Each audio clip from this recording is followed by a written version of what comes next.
Bonjour, je vais vous parler du chapitre 19, extrait de Candide, qui s'intitule « Ce qui leur arriva à Suriname ». Il est écrit par Voltaire, c'est un écrivain et philosophe français, né le 21 novembre 1694 à Paris et mort le 30 mai 1778 également à Paris.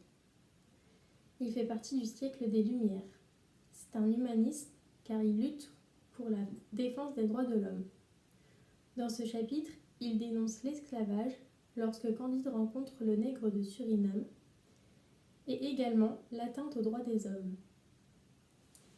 Je vais vous lire la partie du texte. En approchant de la ville, ils rencontrèrent un nègre étendu par terre, n'ayant plus que la moitié de son habit, c'est-à-dire d'un caleçon de toile bleue. Il manquait à ce pauvre homme la jambe gauche et la main droite. « Hé, mon Dieu !»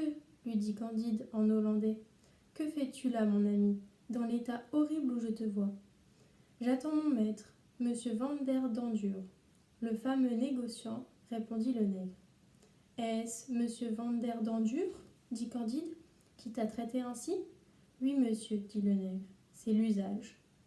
On nous donne un caleçon de toile pour tout vêtement 2 fois l'année. Quand nous travaillons aux sucreries et que la meule nous attrape le doigt, on nous coupe la main. Quand nous voulons nous enfuir, on nous coupe la jambe. Je me suis trouvée dans les 2 cas. C'est à ce prix que vous mangez du sucre en Europe. » Donc nous allons nous demander comment Voltaire dénonce-t-il l'esclavage au XVIIIe siècle. Dans une première partie, nous verrons une description de l'esclavage et dans une deuxième partie, les différentes dénonciations. Donc, en premier temps, une description de l'esclavage. D'abord, un portrait plutôt sobre. C'est la rencontre entre Candide et le nègre de Suriname, une cruelle réalité. On retrouve Pauvre homme, ligne 13, qui suscite la pitié du lecteur. La nudité de l'esclave est mise en avant. Cela montre une image réelle de l'esclave. On peut s'appuyer sur la ligne 2, n'ayant plus que la moitié de son habit. Pour décrire le nègre, il y a l'emploi d'adjectifs plutôt péjoratifs, comme l'état horrible où je te vois, à la ligne 5.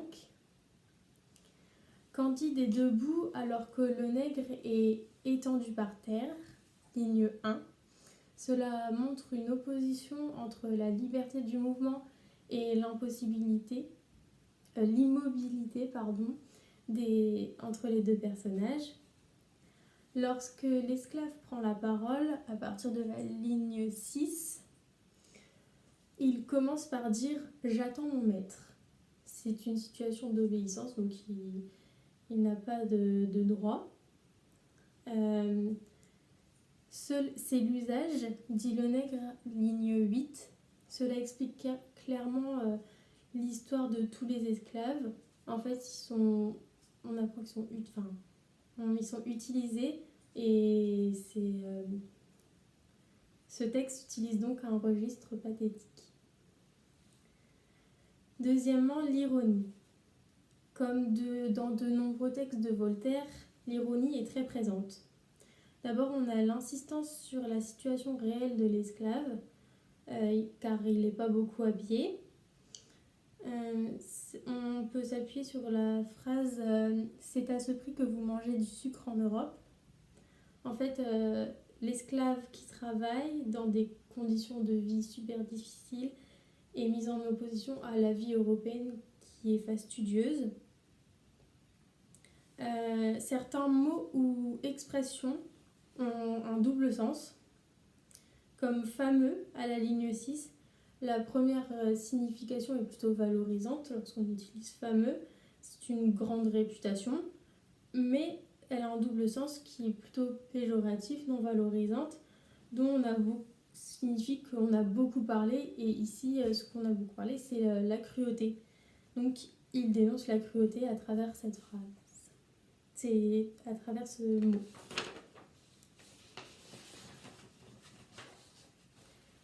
Il y a également un jeu de mots avec le nom Monsieur Van der Dendur, ce qui signifie vendeur à la dent dure.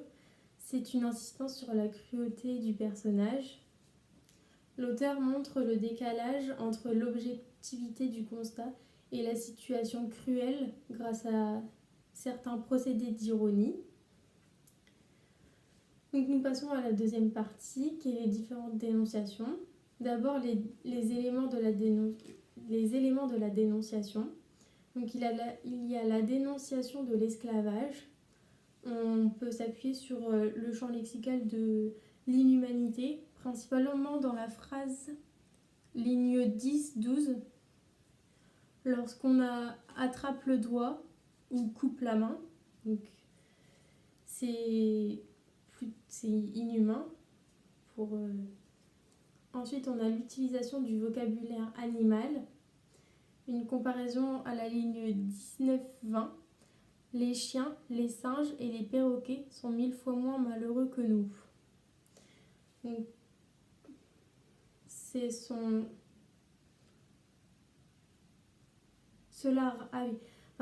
Cela rabaisse une fois de plus les esclaves.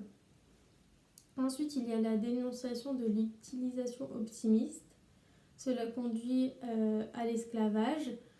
Par exemple, la parole de la mère, ligne 16-17. Ils te feront vivre heureux, tu as l'honneur d'être esclave de nos seigneurs les Blancs. Donc la mère recommande d'être esclave à son fils. Donc c'est une illusion optimiste qui est dénoncée. Voltaire veut ensuite sensibiliser le lecteur. Par cela, il appelle à la pitié grâce au mot pauvre, parce qu'il décrit l'esclave, ou encore d'autres petits mots comme mon ami, ligne 5, ou mon cher enfant, ligne 15.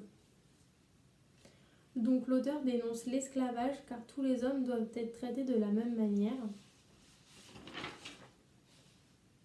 Deuxièmement, l'évocation de la religion. Donc on retrouve un champ lexical de l'Église. On peut relever mon Dieu, ligne 4, béni, ligne 15, Seigneur, ligne 17, ou encore Adam, ligne 20. Ensuite, il y a une contradiction à la ligne 22, entre enfant d'Adam et blanc et noir, car enfant d'Adam, il respecte la religion catholique, or blanc et noir, ça oppose et cela ne respecte pas la religion. C'est le nègre de Suriname donc, qui relève l'hypocrisie de la religion, car les Blancs ils n'appliquent pas la religion catholique du coup, qu'ils ont appris. Donc, pour conclure, ce chapitre 19 de Voltaire dénonce l'esclavage.